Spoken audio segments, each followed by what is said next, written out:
Good evening, everybody, and welcome to all the wonderful people who are sitting here in the gallery. We've got quite a full gallery tonight, and to all those who are watching online. So thank you. I'm Councillor Frances Eyre, and I'll be your chair for this evening. Members of the public are advised this meeting will be held in a hybrid format and recorded, and the live stream recording will be made publicly available on YouTube and Council's website. Councillor Karen Egan is participating virtually in this meeting in accordance with Part 5 of the Governance Rule Meeting Procedures, and she's on the screen just over here. Council adopted its new Governance Rule Meeting Procedures on the 25th of July 2023, which allows for hybrid meetings to occur.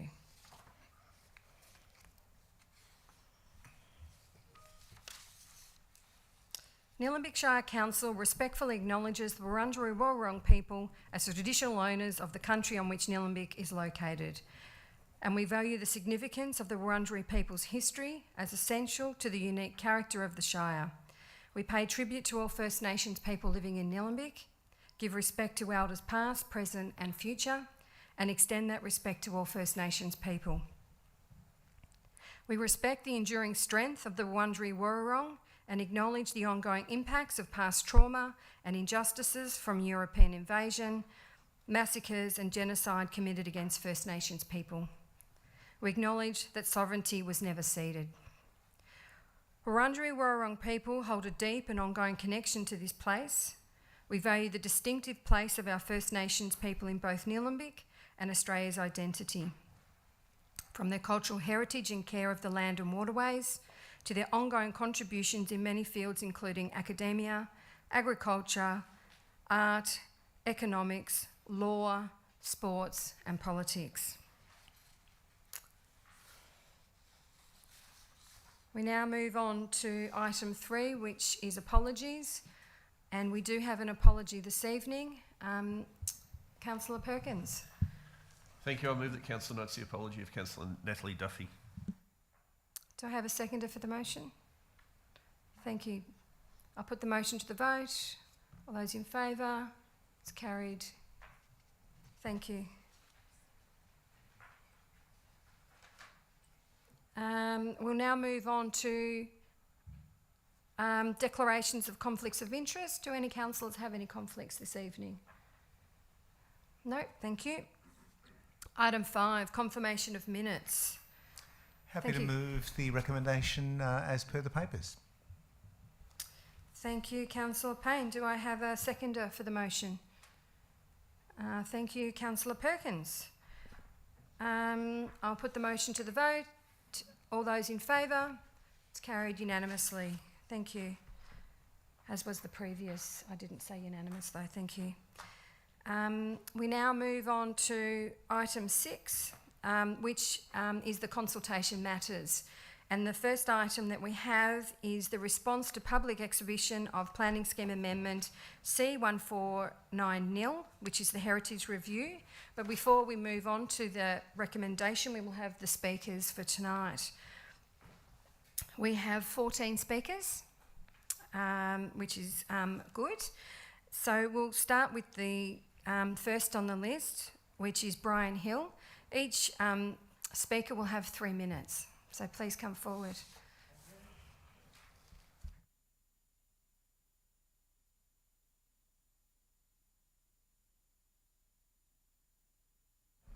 Just press the right button and it should go, perfect. Okay, how's that? Okay, I am Brian Hill of 162 Murray Road, Diamond Creek, and thank you councillors and council officers for giving me time to speak at this meeting and scheduling it 40 years exactly to the day since settlement day for my property. We have previously met with council's planning officers and heritage architects in March 2017 and last week to give them our feedback on the reports and our concerns regarding them. We provide the following comments as follows. The report stated that our property was purchased by the Crown in 1920 as part of the Discharged Sold Act after an adjoining property was purchased. But by 1923, a board inspector found that the property was unoccupied, winter work had not been done, and his lease declared void in 1926. Fruit trees were dug out in 1927. Therefore, what was nearly 100 years ago, 11 cleared acres and 8 acres of fruit trees, today is now in excess of 85% native revegetation cover. So I'm a bit perplexed at the thought of a heritage farm or orchard overlay in protecting something that does not exist and has not for a very long time. Does this mean that future owners may remove the native vegetation and replant fruit trees? The combined 1920 33-acre property reverted back to 2 smaller lots in 1973 when it was re-subdivided. There were sheds here when we purchased the property, but some were so poorly constructed of rough materials that I demolished them approximately 20 years ago. No stables existed during our ownership. Again, we see not much point in listing the property as having heritage outbuilding stables and chook sheds. Regarding the main house itself, the house initially thought to have been built in the 1890s was described in 1917 as in poor condition, and the proposed renovations in the Lands Department file drawing of 1926 may never have been done, as the lease was declared void the following year, 1927. There really exists only 2 bedrooms that we consider anything like what may have existed 100 years ago. The remainder of the rooms have been upgraded by a succession of owners and myself. Only 2 original windows and 1 external door are evident. 12 linear metres of external wall from approximately 82 metres of total perimeter and 2 chimneys. The veranda across the roadside frontage that terminates at the west wing is in fact part of our 1993 renovations. Plans were issued to council, and not from the 1920s was that. Excuse me, Brian, you've Sorry? actually gone over your 3 minutes. Have I? Yes. Okay. Thank you for sharing that with us. I've just got a few other things about the house which I consider, very little of it's left from what was the original house. Okay. I've got my notes here. If you ever wanted them, you can have them. Thank you. Wait a moment. Councillors, do you have any questions? Thanks, Yes, Richard. yes. Sorry, Councillor Stockman. Yeah, thanks, Chair. Brian, I've just got a question for you. You were Yep. about to talk about the house and that it's Yeah. hasn't got some of the remains of the heritage there, or it's been changed in its form. We did have a similar case a little while ago. Yeah. My question is, because I didn't hear it, do you think your house has got any heritage value to it? Well, it's only got those 2 rooms. And like I said, there's very little left of it that has remained. It has got little heritage value, I think. Some of it I've added on, like they was making a point about this veranda along the roadside, and that's something I did in 1993 with my renovations. Most of the other parts of the house have been either rebuilt and everything. Like I said, there's only 2 original windows that you could actually classify as original part of the house. The rest has been rebuilt by me and previous owners, a lot by previous owners, some of it by me. I mean, I've tried to maintain, with my renovations that I've done, I've tried to maintain, the style and the look of the house and keep it in keeping with that sort of original style. I don't know whether I've done too good a job on that and confused people or not, but maybe not, maybe I have, don't know. Thank you. Okay. Can I just ask a question of Officer, please? Sure. Rosa, can you just confirm, is the heritage overlay for the inside and the outside, or is it just the outside of the building? Could you please clarify that?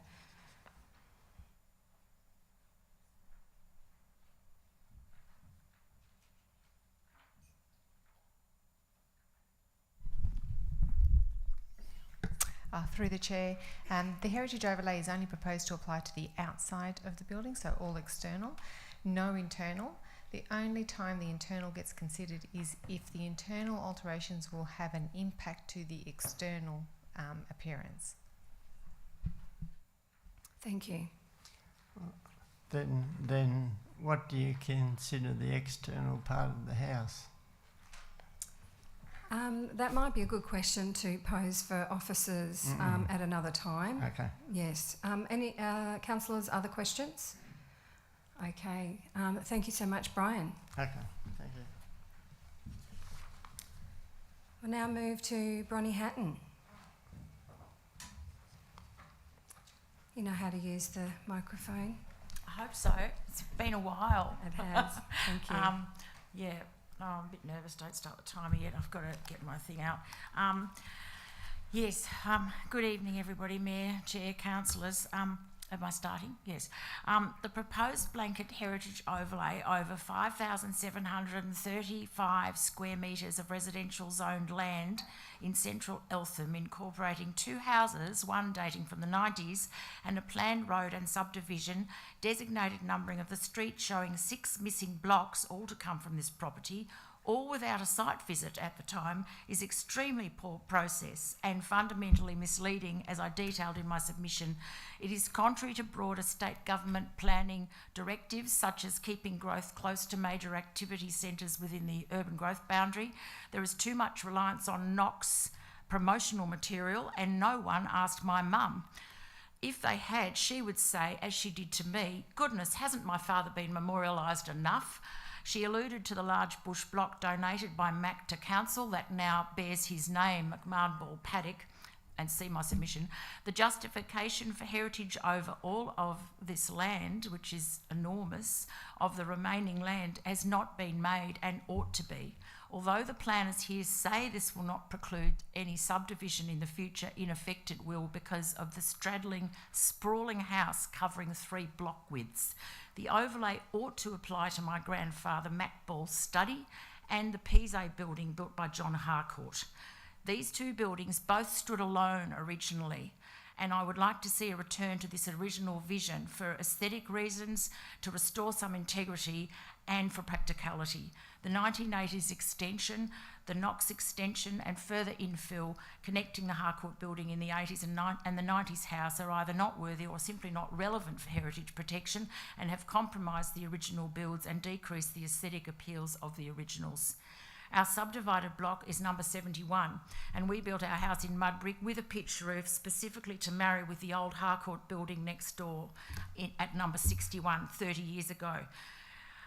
But we still have no legal access to our house, and so eventually a road will have to go through as is planned, and eventually the land will be subdivided into these 6 blocks, as my parents for 40 years or more have known it is a subdividable block and have been paying rates on that expectation. So the overlay to include all the land, the title boundaries, is a gross overreach. It runs, you know, it is based on a flawed an error-filled heritage study. It memorialises flawed men. It runs counter to state government planning objectives, and it makes change an onerous and cumbersome beast, an unnecessary impost, given that it is entirely within council's remit here to nominate the 2 significant buildings on this site, the Harcourt and the Knox older building, the 48 Knox. Leaving the 80s extensions, Sorry, the 90s Bronnie, house. You've also gone over Oh, time. okay. Well, I've only got a tiny bit more. It's just about how I love being here and I love the hilltop and I want to help preserve it. But this is not going to help because everything's just going to have to be sold when Mum and Dad die if this goes through like this. Yeah. Because we can't, it's not. Anyway. Thank you. I was going to say a couple more things. No, stay there. Just going to ask councillors any questions of Bronnie. Just a quick one. When you say you don't have legal access to the block, what does that mean? If we wished to sell our house now, we couldn't, because the road that was in the plan of subdivision that's attached to the documents in my submission has never actually been made formally, so we have an informal access, but it is certainly not a legal access, and if ever we were to sell the property, nobody would want to buy it when it runs through an unsubdivided block. It's, you know, the expectation is of subdivision in the future, that because it's a residential zone. It has been for more than 40 years, actually. It's in the old part of Eltham. It's really close to the activity centre. It's in that grid pattern, ancient bit of Eltham that forever has been residential of one sort or another. And so this sort of overreach of 5,000, it's more than 5,000 square metres, trying to lock that up is, to me, it goes against state planning objectives, and I don't think that's been hammered out properly and justified by the heritage consultants, and the consultants didn't actually come on site, and until very recently apparently, but I don't know what was done then because I wasn't there. And I wasn't particularly happy about that either. So I think the whole process at the moment has actually not been terribly good, because it's not as if we're against heritage per se. We would love to preserve the old Harcourt building.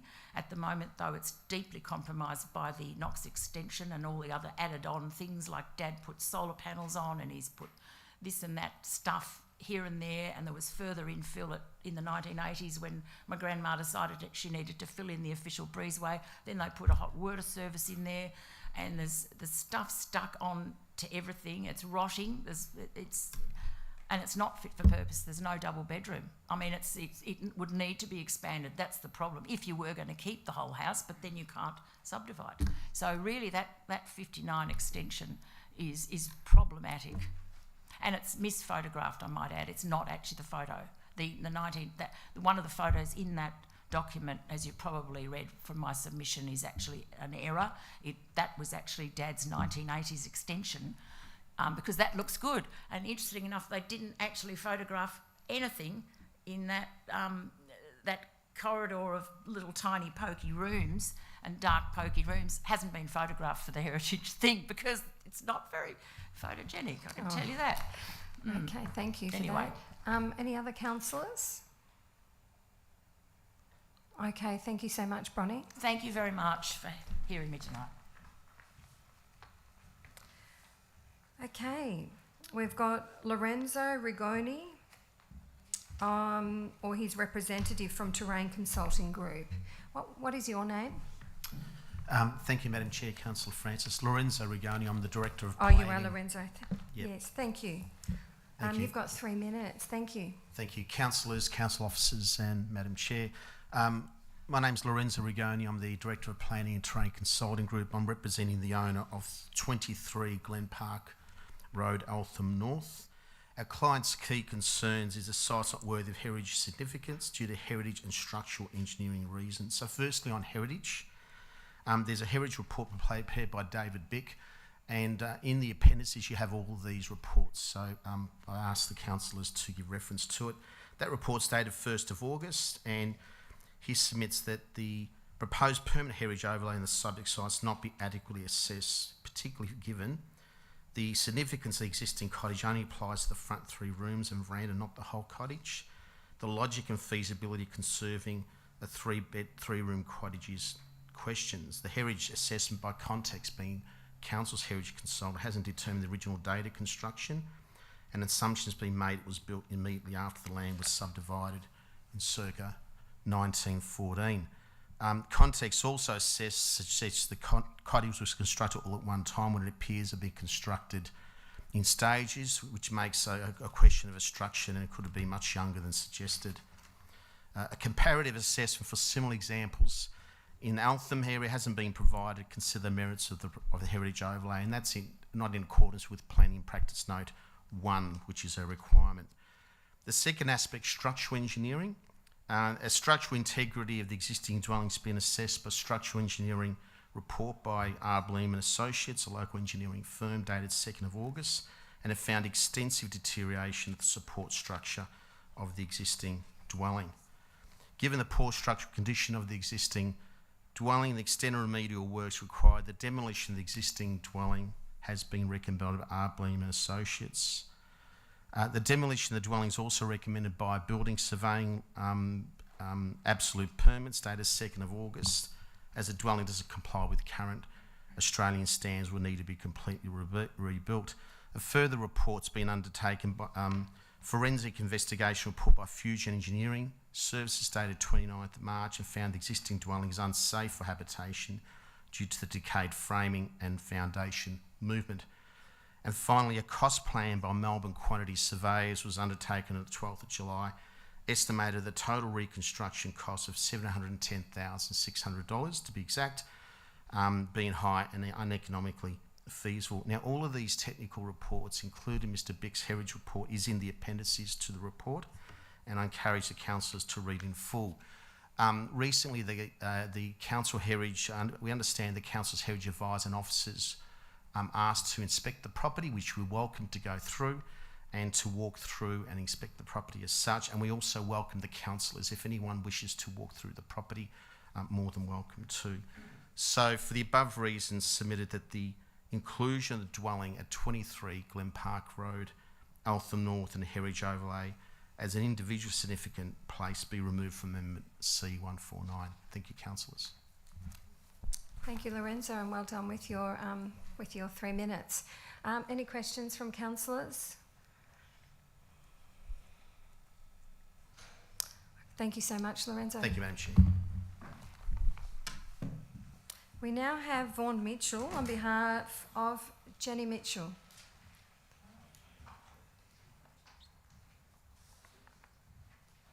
Thank you. Welcome. You've got 3 minutes. Thanks all. This is a statement from my wife Jenny, who's currently at home caring for our kids, otherwise she would have been here tonight. The statement is with reference to the home at 144 Progress Road, Eltham North, which is subject to Heritage Overlay HO282. I strongly object to the application of the Heritage Overlay to our family home. The objections are detailed in our submission, which we've made to the Heritage Review, and are summarised as follows. The Context Heritage Consultant Report overstates both the significance and the integrity of the home, and is internally inconsistent with respect to the reasons it cites for the heritage preservation. The report was compiled without consultation with us. With respect to integrity, the home has been continually modified over its lifetime by all of its owners, including the original owners and ourselves.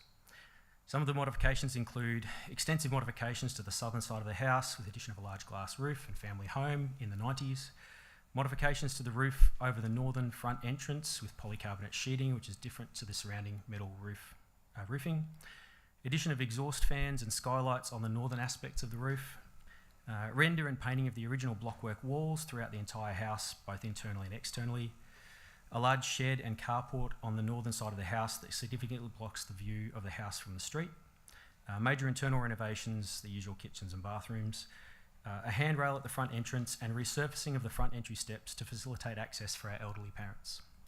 These modifications are significant and have been made without input to the original architect, from the original architect. They directly and significantly impact the integrity of the original design and the features cited as being significant in the context report, namely the blockwork walls and intersecting roof lines. The significance of the home has also been overstated. The home has no special significance to the area. The architect has no particular connection to the area. The architect, while I'm sure was a very nice person, is not of particular renown in the area or more broadly in Australia. The context report is internally inconsistent with respect to the significance criteria given as the reason for the citation. In one area of the report, the house is listed as being significant for heritage criteria E, aesthetic significance. In another section of the report, it is listed as being significant for heritage criteria D, representativeness, with no reference to aesthetics. That's the end of Jenny's statement. Thank you. Thank you so much, Vaughan. Councillors, any questions? Can we do that if it's on behalf of...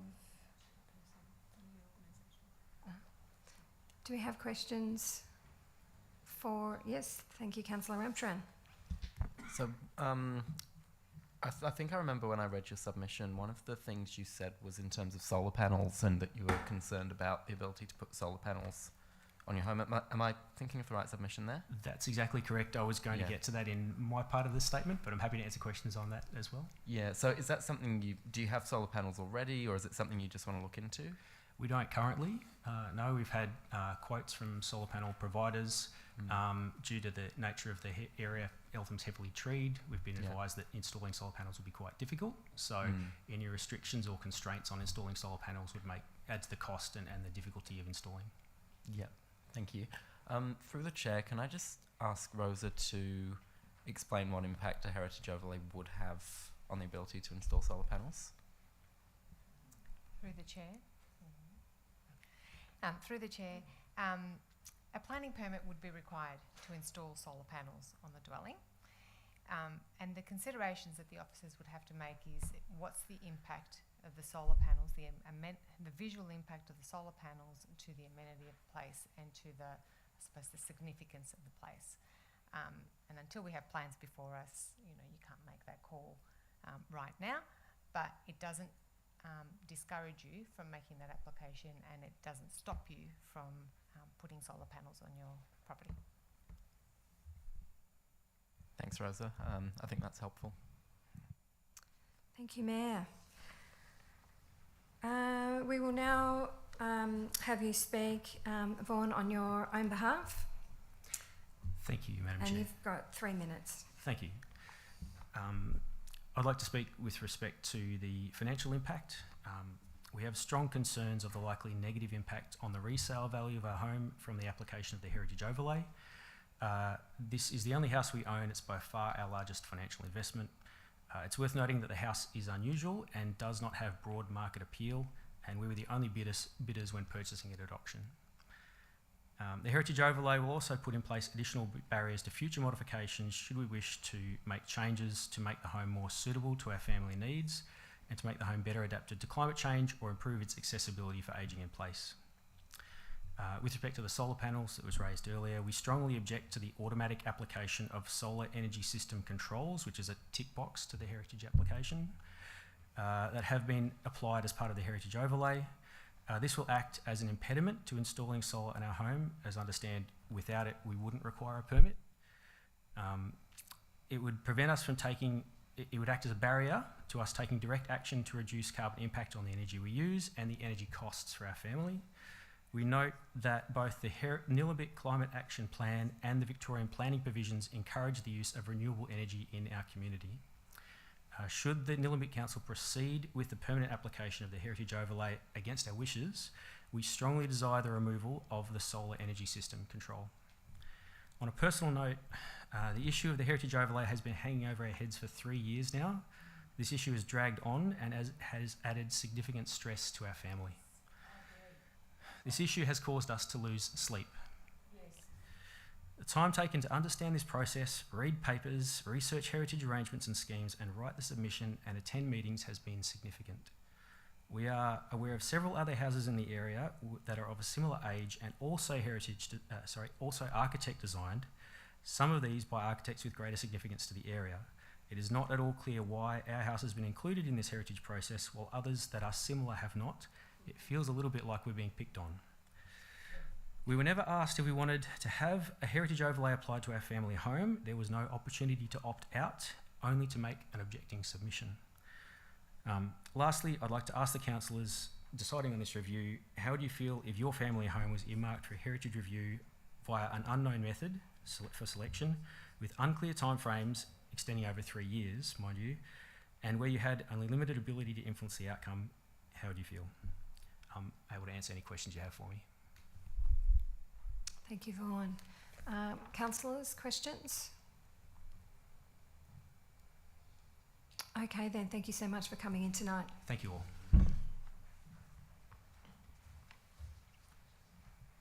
We'll now move on to Julie Fink.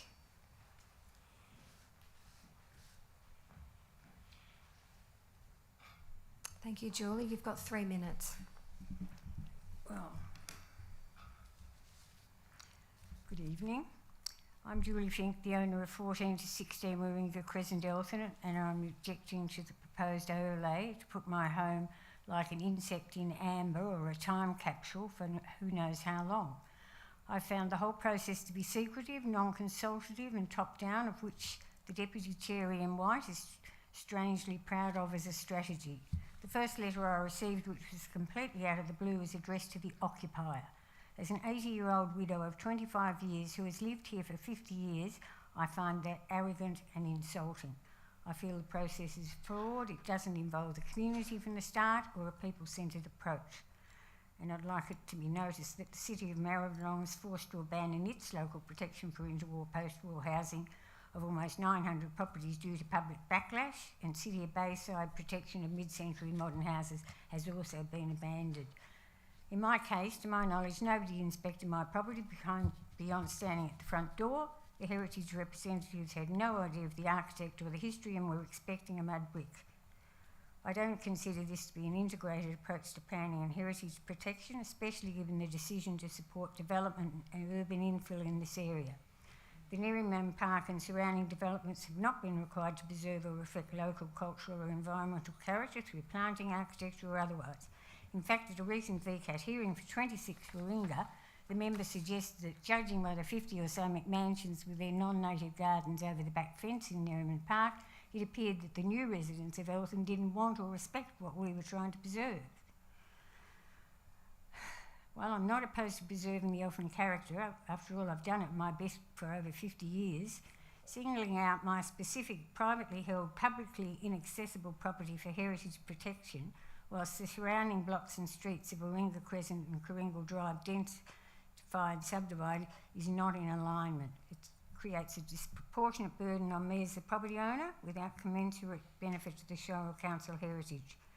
3 years ago, a large tree fell on my house. RACV declared they could not repair the house as it no longer conformed to council regs, and they would pay me $10,000. I'm still arguing over 3 years later over, the bricks are broken, the roof got knocked in, and they say, well, it no longer conforms, it's an old house, and I'm expected to find builders. The house is 50 years old.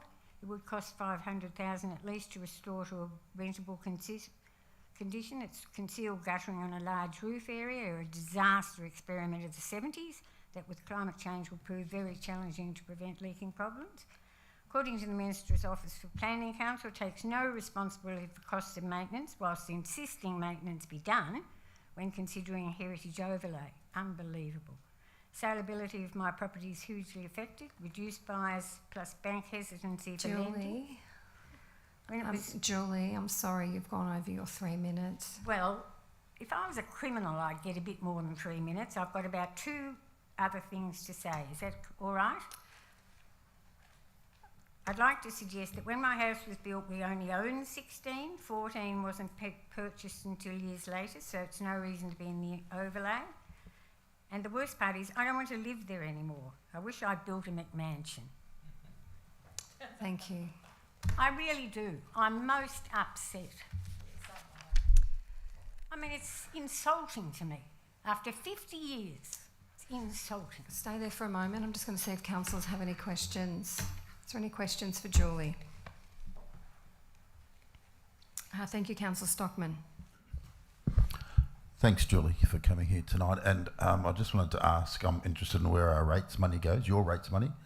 Are yes, you my happy? 50 years of rates. Yeah, are you happy? Are you happy with where the money's going to put this heritage, whatever you want to call it, together? Am I happy? Look, it's just been lumped on me. I know nothing about heritage. I wasn't asking for planning applications or anything. I'm sitting at home, get a letter to the occupier. This is just so foreign to me. I could almost cry. I really can. I find this unbelievable.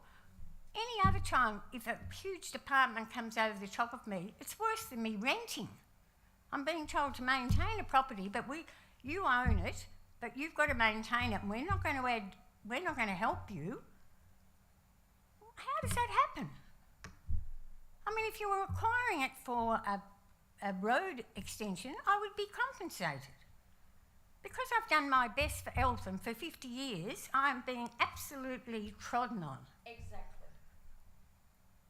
I really am. If I wanted to subdivide and move on, I would have done it like all my neighbours have been doing in the 5 years, which planning and VCAT have continually said, okay, you can do it.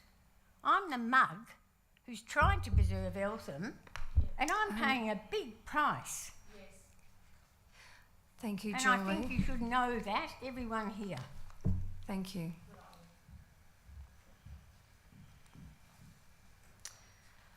Okay, next we have Michael Ellis. Thank you. And you have 3 minutes. Yes, thank you. Yes, hello, Mike. Thank you, councillors, and thank you for the opportunity to speak. I'm also speaking about 61 York Street, Eltham. I wasn't actually notified, in reference to the last speaker, I wasn't notified of the changes at all, actually. I just heard about it through my family, that the heritage overlay was being put on. Now, I should just introduce myself. I'm a part owner of this particular property in York Street, Eltham, which I share with my 91-year-old mother and invalid brother. I don't actually live there at the moment, but that's, as with the previous councillor, there's a lot of land on that title, and I've not developed it. I didn't want to develop it. I wanted to, while my mother is still alive and my brother's there, and I feel a little bit cheated by this process. My main argument is that it is overreach.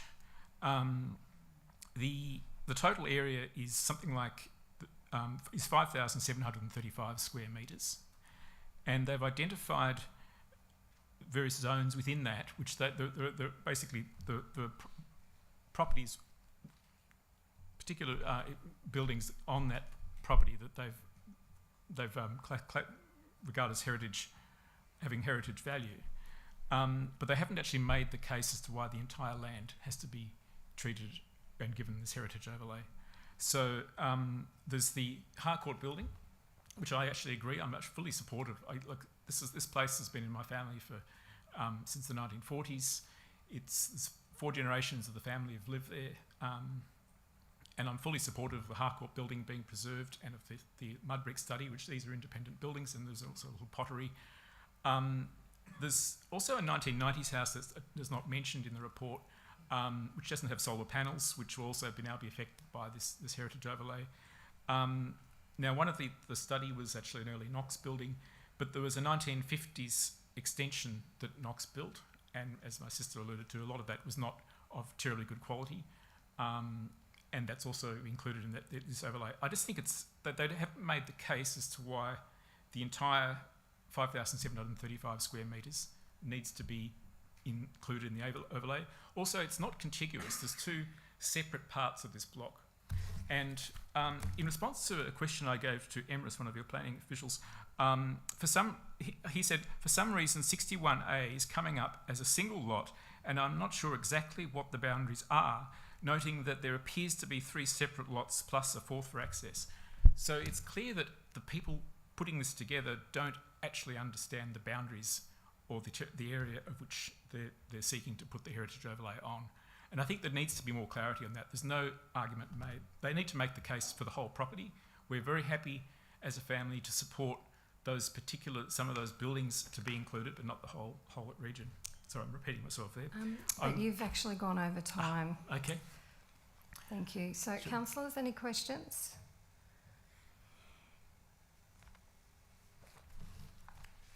Okay, thank you so much, Thanks. Michael. So, We next have Henry Draper on behalf of the Arthurs Creek Cemetery as a trust member. Thank you. Thank you. You've also got 3 minutes. Right.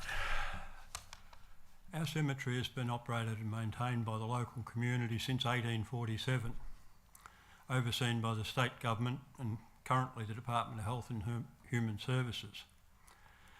On behalf of the Trust, we'd like to know the purpose of a council overlay onto the cemetery grounds. It is of concern that significant errors found in the report completed by the heritage consultants. There was no consultation with any members of the Trust, and apparently, in light of the errors, no one physically visited the grounds. The chapel on site, for instance, of which plans are held by the council, is a rendered block concrete building, not red brick as described in the proposal. Another key issue with the overlay is the cypress trees on the driveway are in significant decline and dangerous, which the council has addressed via your arborist and the Environment Services. It's therefore curious that why an overlay should be placed on them. All the trees on the driveway are less than 60 years old, So again, the question is, why would they be heritage listed? Another example is the iron gates that lead directly into the cemetery. These were erected in the 1960s, but they're rusting and will need to be replaced in the near future. Why would they need to be classified as heritage? Also noted that the description of the trees in the driveway was sugar gums. Only a few are sugar gums, the rest are flowering gums, oaks and cypresses.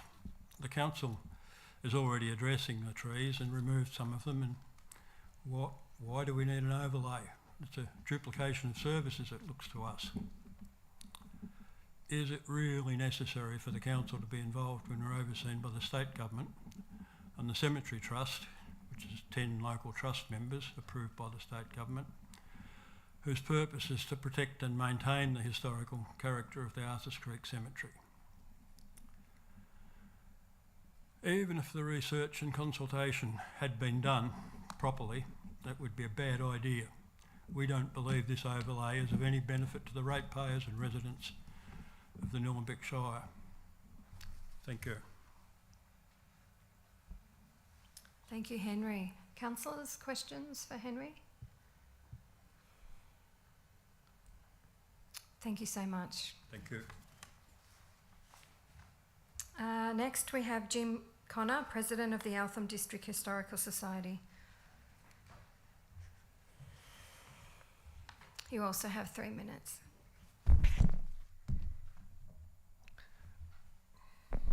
Thanks, councillors, for the opportunity to speak tonight.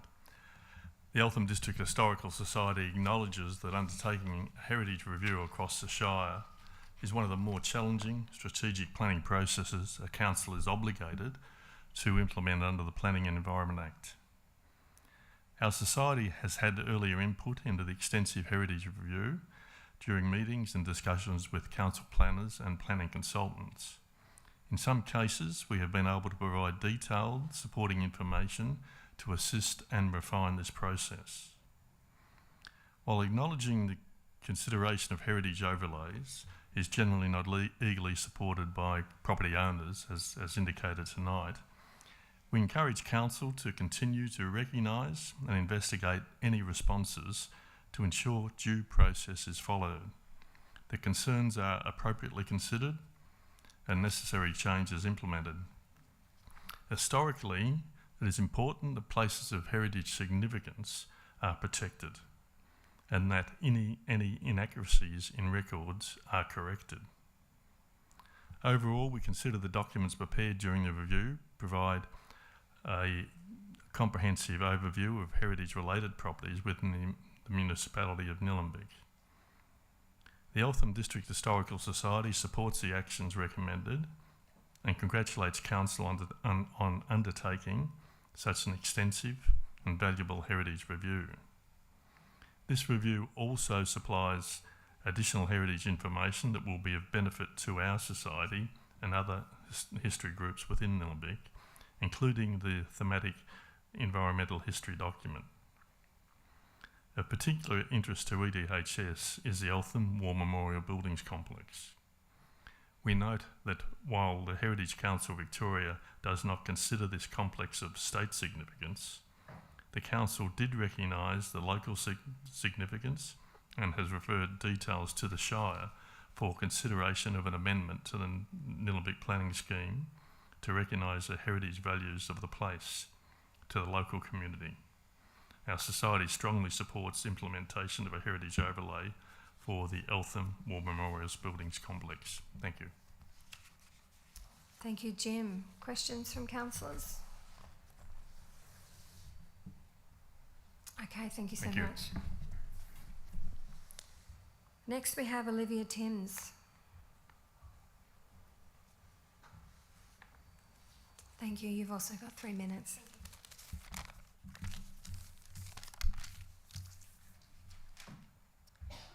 I just wanted to thank everyone for allowing me to have the opportunity to speak tonight in regards to the proposed introduction of Amendment C149, the application of the Heritage Overlay. I want to start by saying I'm in support of the amendment. I don't disagree with it. I think it's great to preserve the historical elements of the community.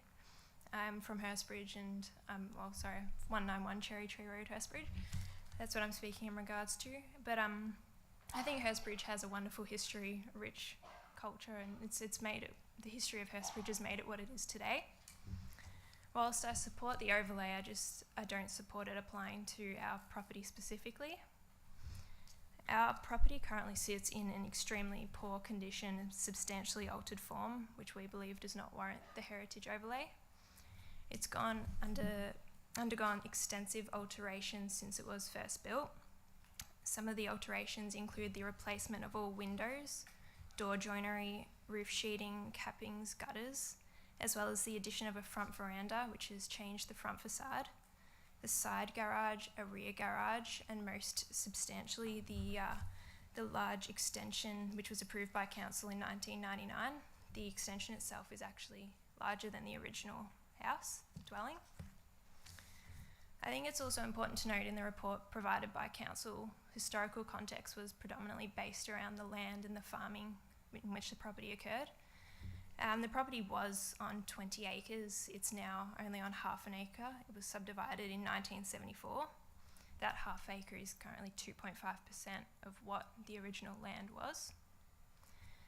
I do understand this may not be a reason to object, but my partner and I recently bought the house in January. It's our first big, I suppose, investment. We're lucky to get into the market when we did, at such a young age. We made sure to check that there were no heritage overlays in the Section 32 or anything that could impact any future sort of renovations or anything we want to do to the property. So we were a bit disappointed to find out 3 months after purchasing it that this overlay was to come into effect. We have had some people wander onto the property since finding out the interim overlays on the property, which we don't appreciate. We just feel a bit uncomfortable knowing that our property is listed and anyone can find out, and well, people have wandered onto it. So I just do hope that you're able to please reconsider applying this overlay to our property in particular, as we just feel uncomfortable in which the property currently sits. We believe it doesn't warrant an overlay. Thank you. Thank you, Olivia. Questions from councillors? Thank you, Councillor Payne. Sorry, Olivia. Oh, no, Karen's got a question. You go first, Karen. Thank you. Hi, Olivia. Hi. I don't live far from you, so I know your house very, very well, and I've watched with interest your fence improvements and your gates improvement and what you've been doing. My question is actually to the Chair, Rosa. Considering there's no original weatherboards left except those that are only good enough for firewood, and it's cement sheeting and probably asbestos, how does that figure in a heritage overlay? Does that mean this young couple are now responsible for making it good back to how it was over 150 years ago, or how does that work? Through the Chair. We have a heritage consultant who we've engaged to review all the submissions and to make contact with landowners, and I hope that they're making contact with yourself shortly. The purpose of that is to undertake another inspection, a more detailed inspection, to reaffirm or not the recommendations of their study. Okay. And this will determine, I guess, whether the property should be kept in the heritage overlay, and if it should be, are there any conditions that need to be implemented or not? I can't answer Karen's question right now. I haven't seen the property myself, but it is, I suppose, the responsibility of every landowner to maintain their property to the best of their abilities. Just a second question, Rosa. Seeing they only bought it this year, that's sort of virtually impossible. And again, we've got another case where it's not on the Section 32. We've had a major VCAT case that council are all aware of with another heritage overlay property. And we lost that at VCAT, or not VCAT, the planning panel. I'm just sort of at a loss as to how this has happened again. Can't we do anything to stop that happening so that people are aware? It's just not fair. I'm probably asking you for an opinion, not a fact, but I find this incredibly frustrating. Through the Chair, heritage amendments, and rightfully so, as some of the submitters have made known today, is a very difficult discussion to have with landowners. We don't shy away from that. We are required by the Planning and Environment Act to have those discussions. We seek to do those very early in the piece, and we write to landowners and occupiers, and where we're aware of, if a property's being sold, to have those discussions with real estate agents as well. Now, I understand that this process has been long, and that the change of ownership has occurred in this particular instance. It is up to the landowner, the previous landowner, to have made that known when they were selling their property, that they were in discussions and council had identified that property. Of course, there's nothing compelling them to do so, but it should have been. That's as much as I can say with regard to that particular. I don't know if that previous landowner did or did not. No, he did not. Otherwise, we would have reconsidered the purchase. So, yeah. Yeah, that was going to be my question to you, just to clarify whether you were advised either by the real estate agent or the previous owner. No, we weren't, unfortunately. Okay, thank you. Any other questions from councillors? Just a quick one for Olivia. When you say people have come onto the block, do you mean consultants or just sightseers? Oh, just random people walking past have just wandered down into the backyard when we've been there, asking to have a look around, and they know it's has an overlay on it at the moment, just wanting to see what the property is. Okay, so.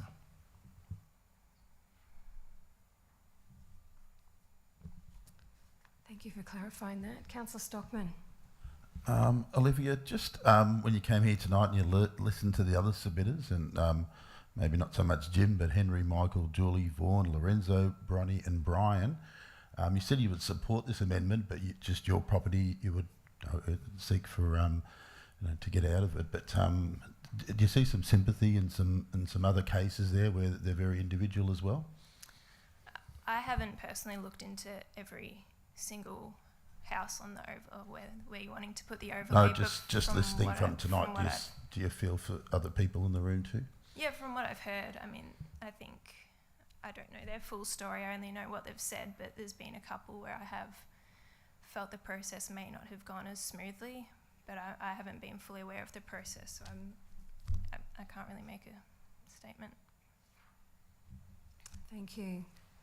Any other questions? Okay, thank you so much for coming in tonight. We'll now have Brodie Legg. Sorry, no one would wish to speak. Sort of covered everything. Thank you for that. We've got Rob Fon.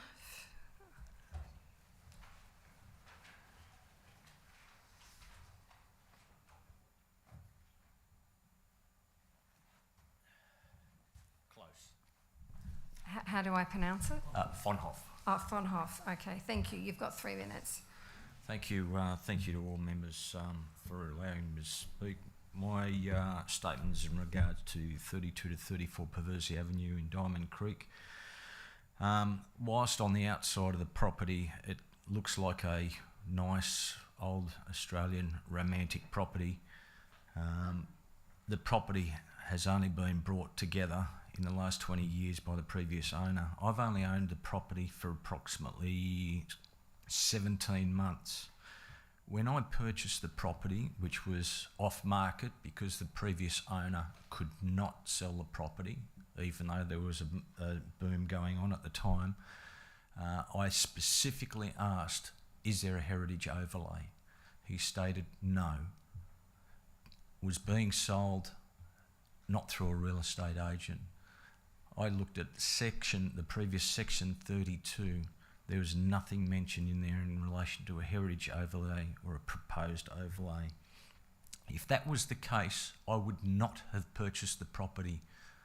I'm at a stage in my life where I'm looking forward to enjoying the property as it sits as an investment for my retirement, which will be in a few years' time.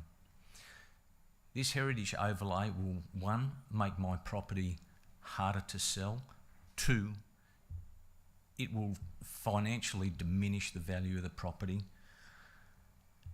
My property went overnight, doubled its rates to $5,000 on a valuation. My property will now drop value substantially. I'm pretty sure the council won't drop my rates. The only significance my property had to the community was in there was a bazaar held at the property for the purchase of an organ at Sacred Heart Church. Other than that, it has no significance to the area.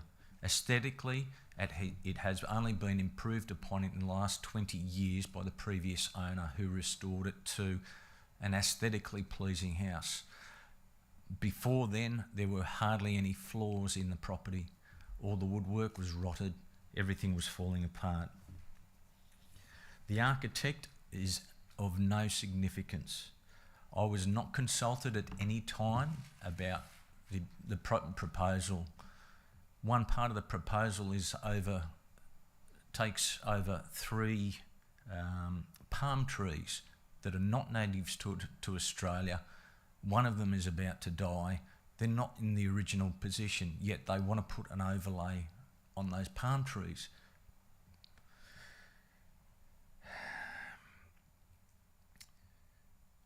There is an added room to the side of the property, which is not original, which also changed the aesthetics.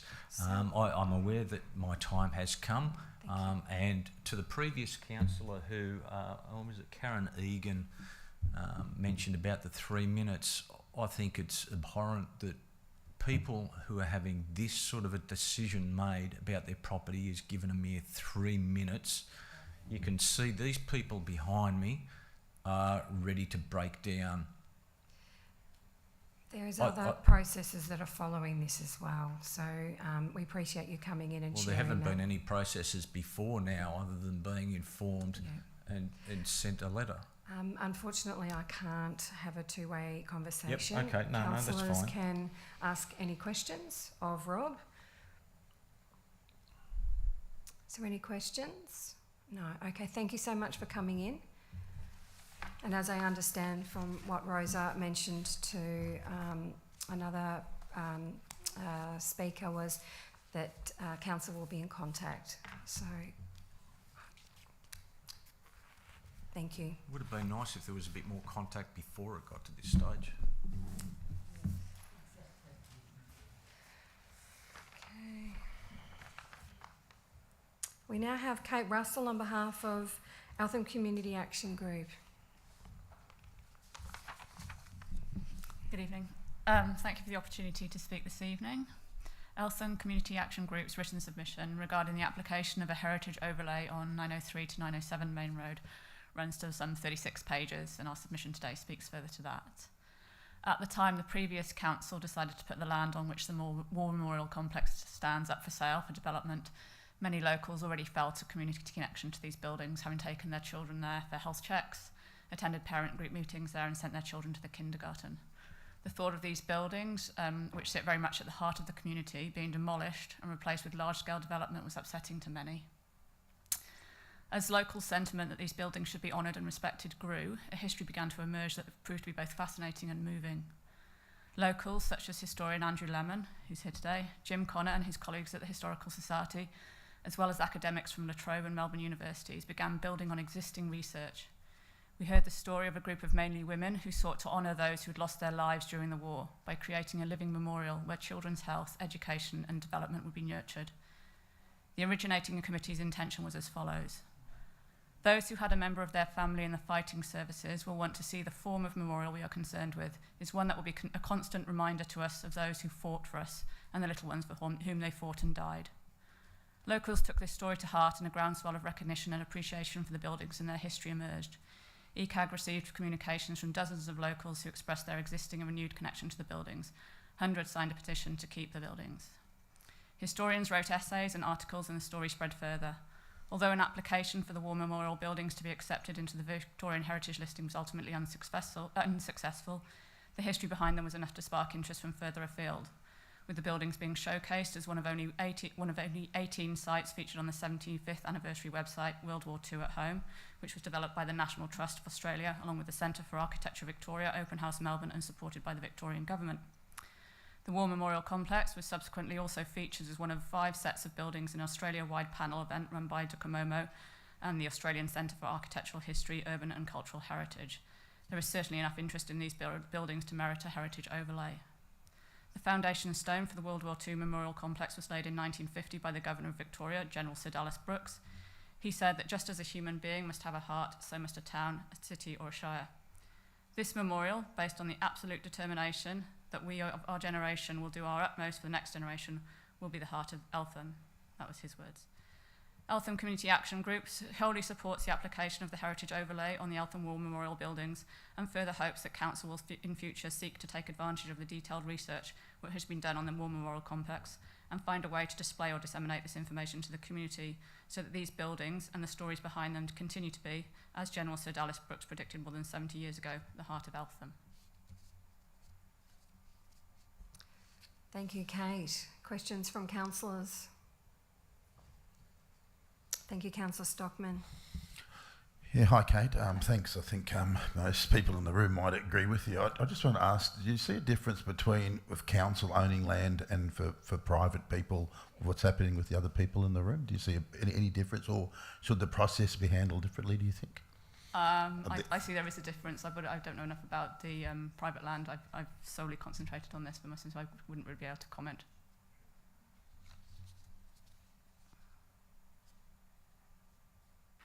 Any other questions that are related to the submission? Okay, thanks so much, Kate.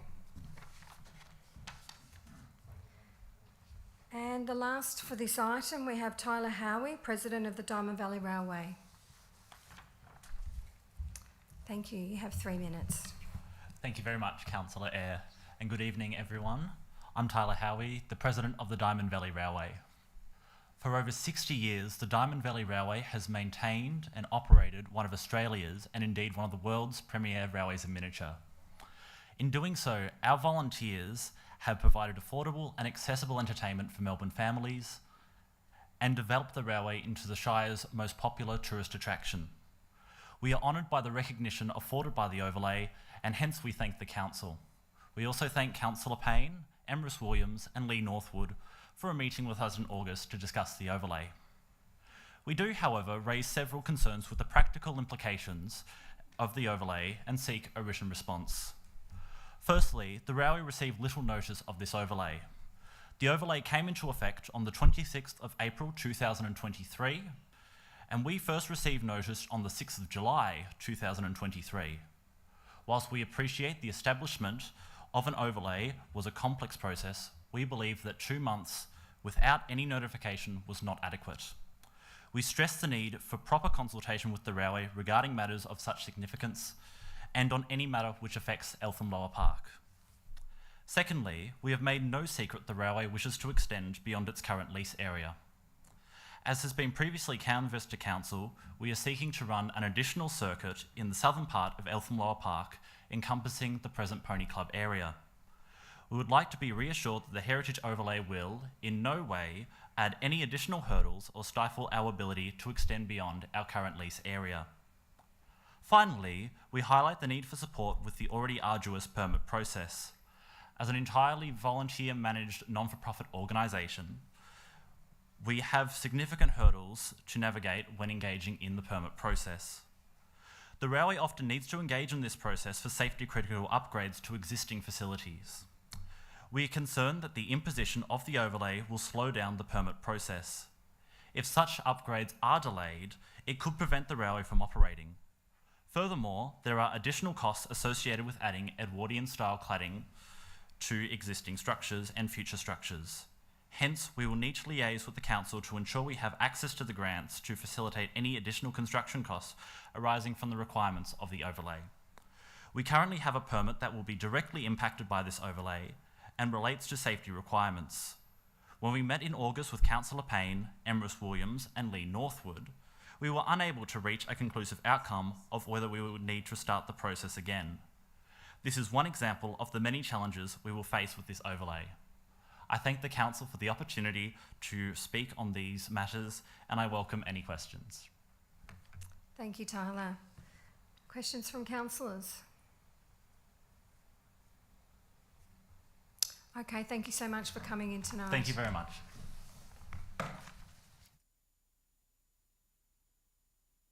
That was the last submitter for this item, so we'll now actually go to the motion.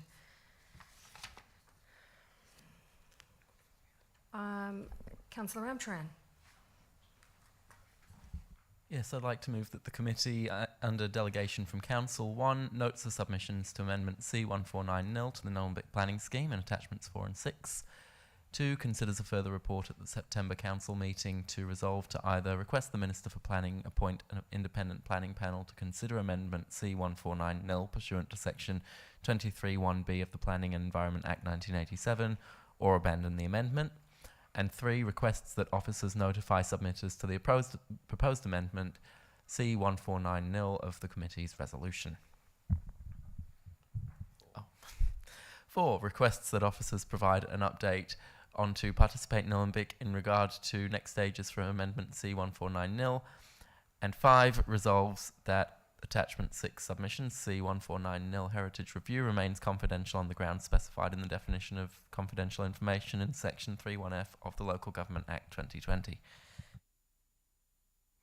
Thank you. Do I have a seconder for the motion? Happy to second. Thank you, Councillor Payne. Councillor Ramcharan, do you wish to speak? Yes, thank you, Chair. And look, I'd like to thank all the submitters. I read through all the written submissions that we have received, although there have been several, I believe, that have come in since I did that, so I have a few more I need to read now. And thank you to everybody who came in tonight to speak to us as well. I think some good points have been raised, and I think Jim summed it up quite well by requesting that we seriously consider everything that's been raised with us. I think most people would object to a heritage overlay on their own property, but we also regularly appreciate heritage overlay or heritage sites that have been preserved on other people's properties. And so as council, we have this tricky balance to find where, for the good of the broader community, we have to protect sites of heritage significance, even though the people who own those sites may not be overly happy with it. So that's the fine line that we walk. And I think what you've all been able to do tonight is to provide us with more information that you, as the owners of the properties, would have that we may not otherwise have. And that helps us to really refine what we're doing and improve on it and make the overlays as appropriate as possible. So thank you all for giving us that input. We're not making a decision tonight. We're going to go away, we're going to talk to our consultants, and they're going to assess everything that you've provided to us and help us to refine the proposal before we put it to the Minister for Planning.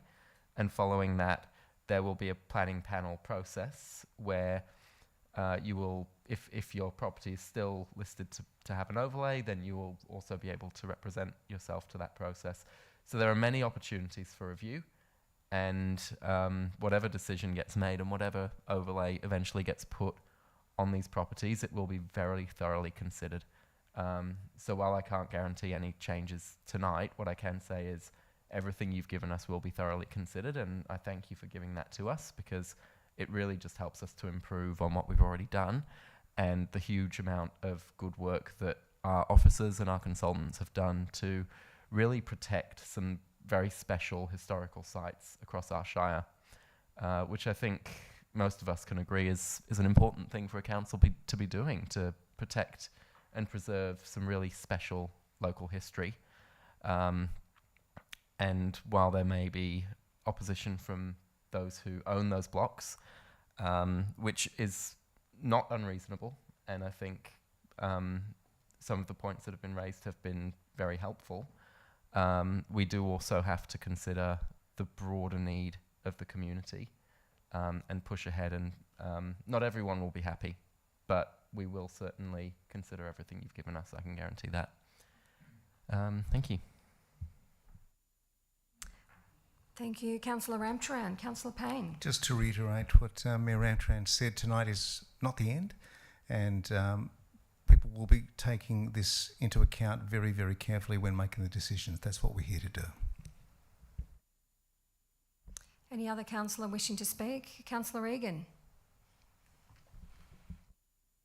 Thank you. Yes, while I appreciate that we do have some properties that are worth having heritage overlay, I think what tonight has shown that there is a hell of a lot that aren't, and that the actual process needs a lot more, a huge improvement. It just hasn't improved since the last time we did something like this.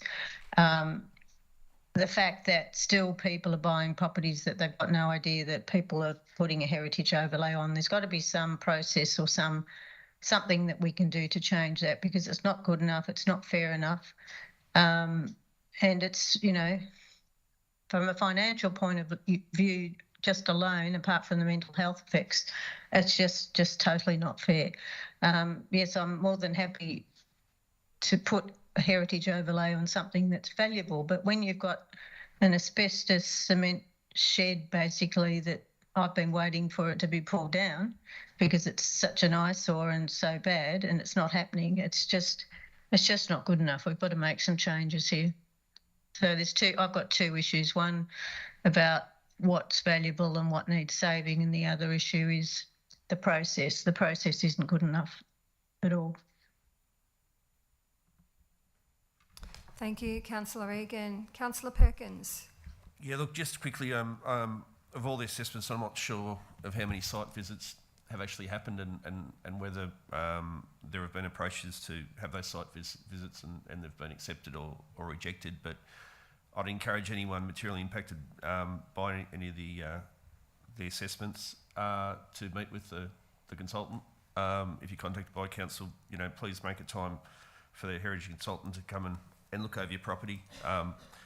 You know, there's no guarantees that will hopefully, it's going to help inform the decision of council in any case. So it would be useful to, you know, participate in that meeting, I think, with the consultant and put your case forward directly to the consultant, because at the end of the day, they're the chief advisor to the council in terms of the information that we're getting, and it bears a lot of weight. So if you can convince the consultant, you know, convincing an individual councillor, you may think might win the day, but to be honest, you have to convince the majority of councillors, which is 4. If you can convince the consultant that your property shouldn't be listed, that's another approach. Thank you. Thank you, Councillor Perkins. Councillor Stockman.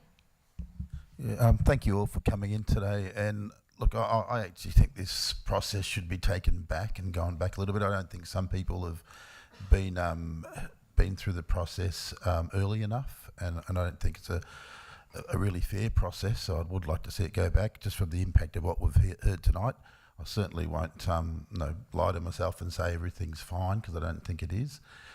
So I won't be supporting this motion, and I certainly would like to go back. Thank you, Councillor Stockman.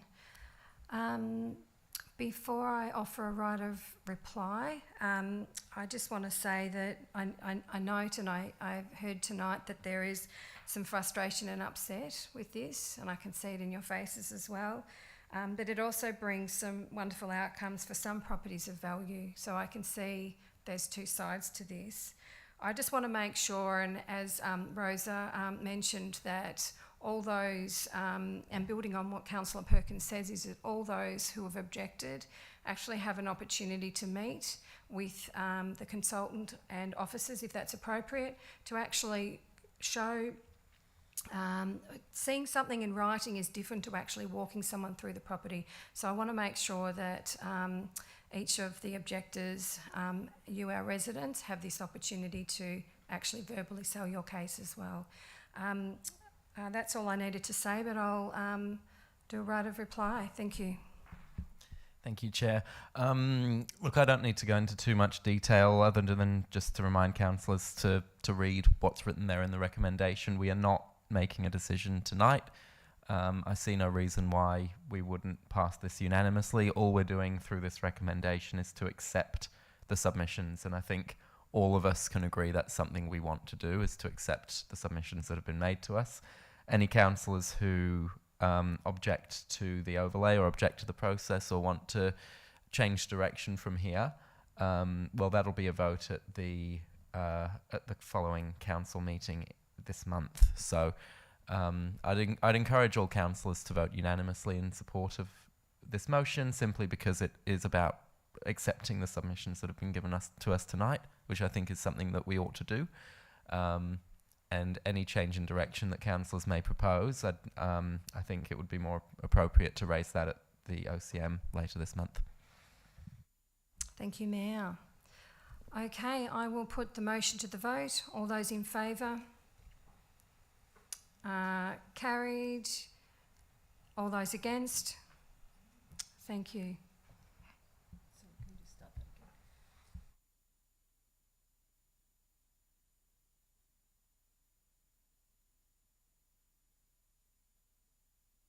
I need to start that process again. Okay, all those in favour? Karen, Councillor Egan, are you there? Thank you. All those in favour? All those against? It's carried. Thank you.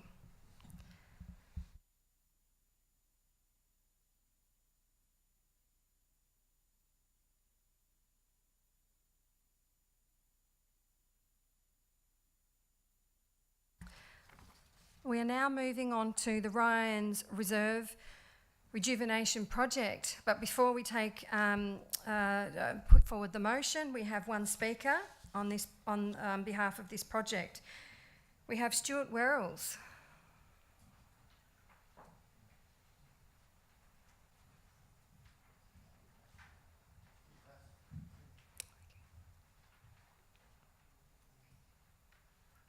Stuart?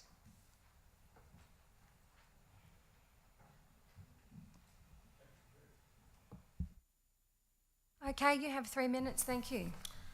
Thank you for the opportunity to speak on this matter. Our family's house adjoins and overlooks Ryan's Reserve, and while we broadly support the developments proposed, we would like to draw attention to the following concerns. Neither our family nor our neighbours want a permanent stage built here. It would be an unnecessary expenditure and an eyesore in our view. We would suggest the use of a temporary structure if and when required. It could be positioned on the hard standing of the existing netball court. We object to the position of the toilets in the middle of the park. We do not want this structure visible from our house, and nor do our neighbours. I would suggest a much better and more practical position would be tucked under the tree line in the children's playground area. We do not see a need for football nets to be placed on the grass area. The netball structure already doubles as a goal net. Further, please do bear in mind that every summer many enjoy putting a blanket on the ground and having a picnic, just reading a book or a casual kick around with the kids. As such, we would like the grass area largely left untouched, please. There is mention on the original plans for a sensory area to include metal drums. I note an optimistic notation that reads away from houses. For some reason, it is also titled a quiet space. Council may not realise that because of the position of the playground sitting in a valley, it is a very natural amphitheatre, and as such all noise is amplified. I can clearly hear conversations in the park from my house, so drums will drive us batty and everyone else in the vicinity, so please no drums. My family and our neighbours spend much of our time picking up litter from the park. Folk will and do drop and leave rubbish where they sit. We hope that with the development you will make suitable regular arrangements for the park to be cleared of litter. And finally, I've been advocating for 2 years now to have some sort of permanent speed calming measures put on the main road adjoining this park. By council's own metrics, this road is now 50% over capacity.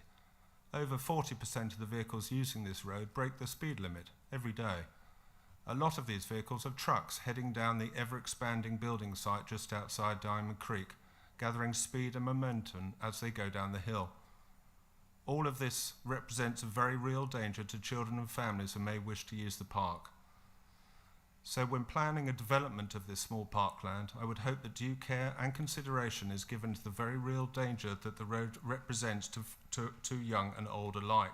It needs some sort of permanent speed calming measures. Thank you for your time. Thank you, Stuart. Questions from councillors? Thank you, Councillor Perkins. Thanks for coming along, Stuart. Peter. We have some conversations about this already, but just in terms of the football nets, what was your concern around the soccer net? Well, the netball net is already a football net. It's sort of a dual-purpose design. I don't know if you've seen it. It's a metal structure with a net at the back of it already. So it was already designed as a football net. My objection broadly is because during the summer a lot of people just lie on the grass and they have a picnic, they read a book, they have a chat, they just use the grass area generally. And if you put football nets at either end, it'll turn into just a football ground basically. No one will be able to put a blanket on the ground and relax.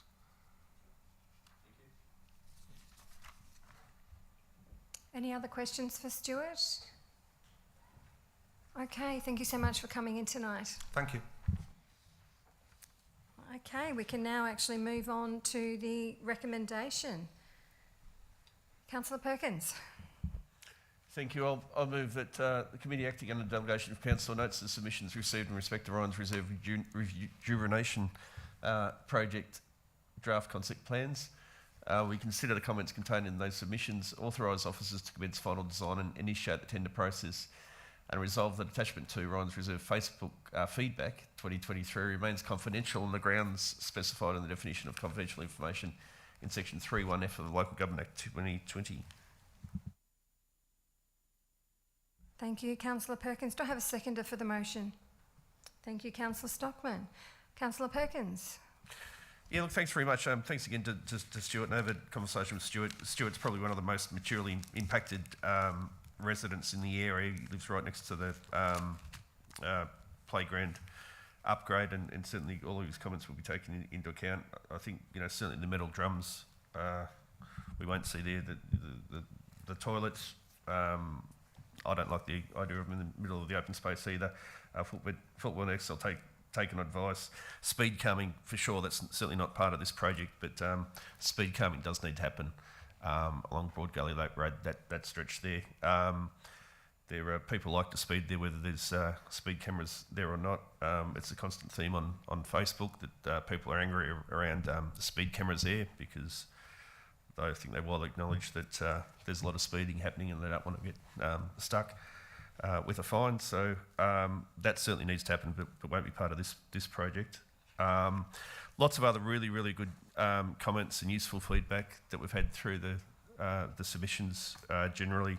A couple, only a couple out of scope. People wanting other things done. I think there's Clark Avenue, Wattle Glen came up for some reason through this consultation. But I think most of that feedback will be taken on board. I think there's some very, very good suggestions. The not having seating against people's back fences in Landvoss Drive, that seems to make sense. I think having the fence on the outside of the trees also makes sense for picnics. I hadn't thought about the football nets and the picnicking, but I'll speak to officers on that one. Lots of other good suggestions. There's talk about a trampoline. When we looked into the concept of a trampoline like that at Warrandyte, apparently there's trampolines at Warrandyte. They're not, people aren't calling for full-size trampolines. They're about a metre in diameter, I think. They're very small, like fitness trampoline. That could probably work. So, really lots of great suggestions. We'll certainly take a lot of those on board. And I'd just like to also acknowledge the state government, Vicky Ward, and the Growing Suburbs Fund. We're lucky enough to receive almost $1.2 million for this project from the state government in last year's Growing Suburbs Fund. So it was very, very welcome. Good news. I think this is a project that's been ongoing for quite some years now. The community's been very active, in helping me advocate for this upgrade. So I think, yeah, it's good work all around. So, yeah, just like to, again, thank the submitters and commend the motion. Thank you, Councillor Perkins. Councillor Stockman.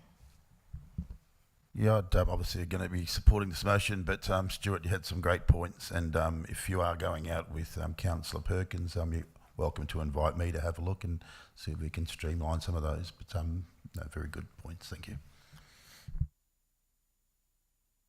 Any other councillors wishing to speak? No. Okay. It's a very exciting project. I'm looking forward to seeing where it goes. Obviously taking on board the feedback from our community. I'll put the motion to the vote. All those in favour? It's carried unanimously.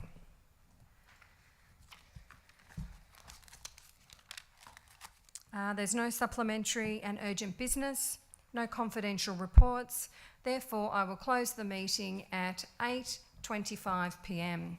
Thank you to everyone who attended in person and to those who are watching online. Have a good evening.